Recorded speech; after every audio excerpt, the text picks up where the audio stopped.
Yo, what is going on, guys? It's Acidic back, and in today's video we're going to be talking about how to unlock the Pack-a-Punch in Shadows of Evil. Now this is actually a pretty simple step, and it also gives you an achievement, and it's kind of necessary to start getting high rounds on this map, and there's a bunch of other tips to also do that, which will be coming out in the future.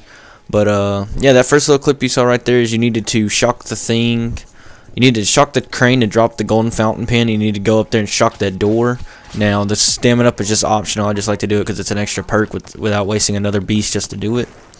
But once you do all that, you come over here and grab the golden fountain pen, which will spawn in 2 gatekeepers. All you want to do is kill them. I had no ammo, so I knife. If you're going to knife these things, make sure when you go into knife and you press the knife button, hold back on your analog stick so you'll do the back, not the lunge. Because the lunge can get you double wiped or triple wiped and instantly kill you and put you down, wasting a quick revive or ending the game. After that, you want to head back up here into the Magician Nero's summoning ritual area, and you want to drop the pin and start the ritual. Now the best way to do the ritual in this area is you want to either run clockwise or counterclockwise. I had to run counter for the fact of the way they spawned in on me. They'll vary depending on your positioning and just the random RNG of the game.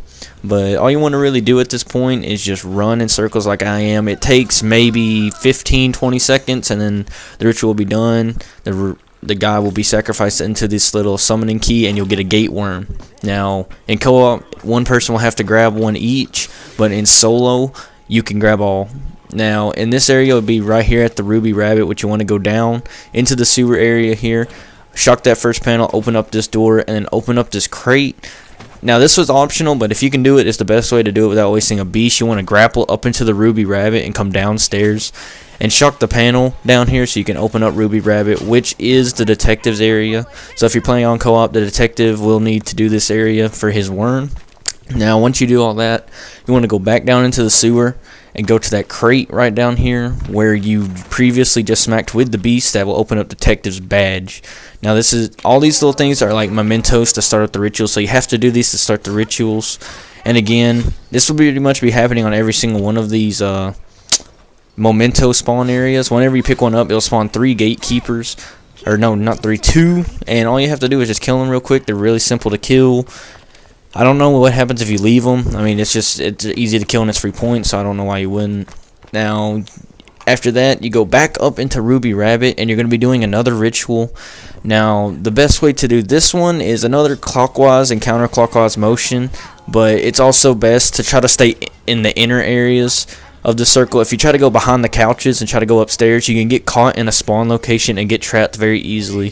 So the best way to do it is just wait 15 to 20 seconds around the inner circle, not the outer. If you have to, run the outer, but make sure you sprint, not run or not walk, because if you walk, they'll have a higher chance of blocking you off.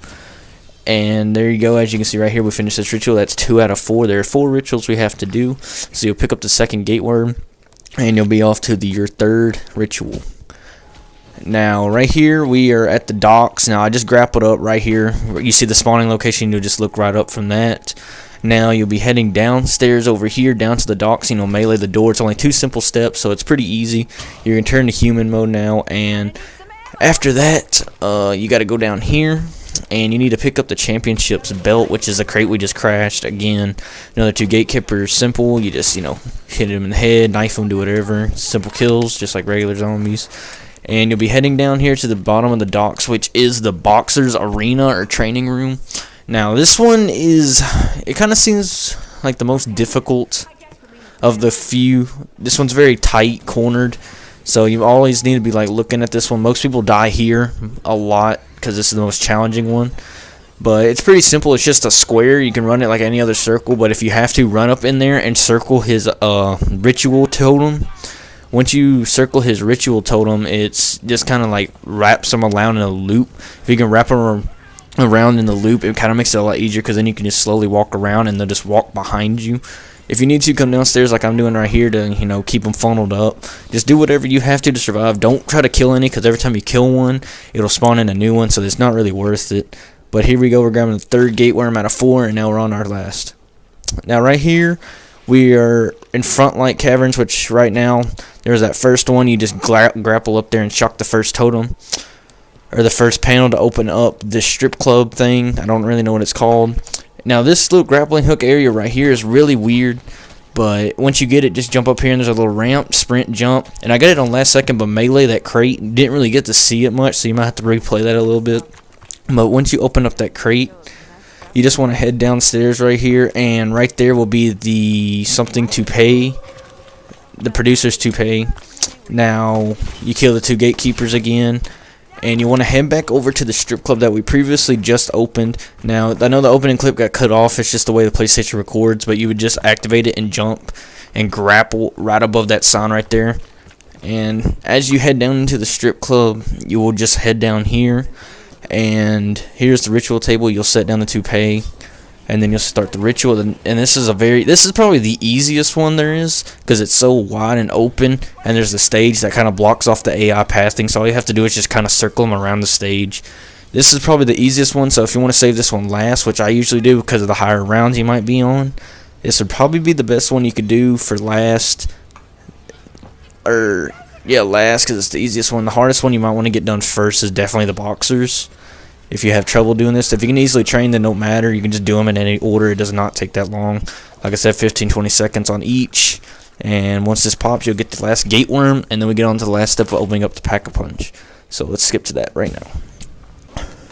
Now, you're going to open up the rift, which is that door we opened down there back at Ruby Rabbit, that big old door before the detective's badge. If you don't remember, just rewind back to that video, or the segment of this video, and you'll figure out what I'm talking about.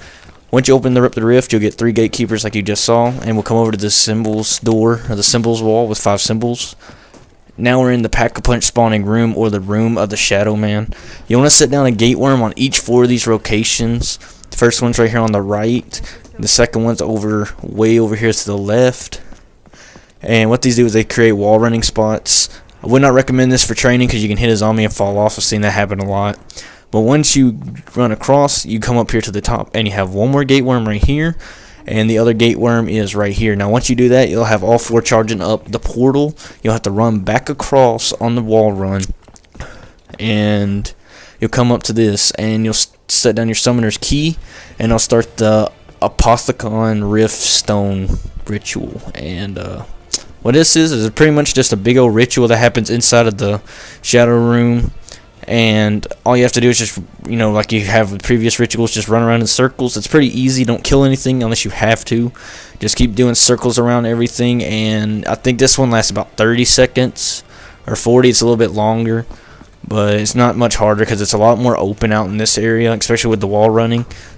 And once that pops up, you should get a message on your screen for plus 500 XP and Apocalypse Ascended, or Ascended Apocalypse, and the Shadow Man will pop up with your summoner's key, which will then turn into one of the squid Margwa creatures, which starts off the first part of the Easter egg. And once this guy disappears, you turn around and boom, there's your Pack-a-Punch. It's in the portal. It's simple as that. That's all you gotta do. And yeah, if you did enjoy this video, please leave a like and subscribe. It's been Acidic, and I'm out. Peace.